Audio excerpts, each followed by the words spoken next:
Welcome to Mojoyminds. The year is 1805. The world is a dark place for the weary. In Washington, Thomas Jefferson sits in a house built by enslaved labor.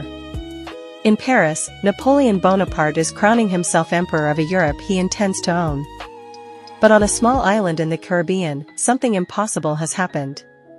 Smoke is still rising from the sugar plantations of Saint-Domingue. The most powerful army in the world, the French, has been defeated by the very people they claimed were property. They didn't just win a war. They sat down to write a new reality. They called it the Haitian Constitution of 1805, and it was the most dangerous document on the face of the earth. Imagine a world obsessed with the shade of your skin, where your rights depend on whether you are mulatto, quadroon, or Negro. The leader of the new empire, Jean-Jacques Dessalines, looked at these colonial labels and saw a poison meant to divide his people. So, he performed a legal miracle. In Article 14, the Constitution declared that from this day forward, all Haitians, no matter the color of their skin, would be known by one name. One generic appellation. It wasn't a biological description, it was a political shield. He even extended this title to the Polish and German soldiers who had defected from the French to fight for freedom. In the eyes of the Haitian law, to be black meant to be a citizen of the free world. The world watched in horror as the 1805 Constitution laid down the law of the land. Article 12 was a death blow to the old world. It stated that no white man, regardless of his nation, could ever own a single inch of Haitian soil as a master. If you find this story powerful, hit the like button and subscribe for more deep dives into the hidden corners of our history. Now let's continue. The message was clear, the era of the plantation was dead. If you wanted to live in Haiti, you lived as a brother, or you didn't live there at all. To the slaveholding nations surrounding them, the United States, Brazil, the Spanish colonies, this wasn't just a law.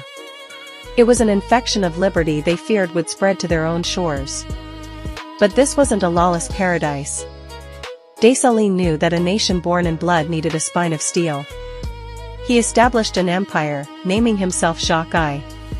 The Constitution demanded character. It stated that no one was worthy of being called Haitian unless they were a good father, a good husband, and, above all, a good soldier. Religion was freed from the state. Divorce was made legal. The home was declared a sacred asylum where the government could not enter without cause. It was a sophisticated blend of Enlightenment ideals and the hard-won wisdom of people who knew exactly what it felt like to have their homes and bodies violated. Narrator: the 1805 Constitution was a scream for dignity in a century of silence.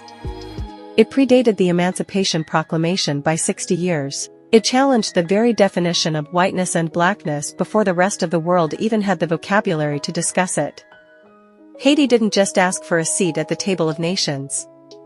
They built their own table, carved it out of the ruins of slavery, and wrote a guest list that the rest of the world wasn't brave enough to sign.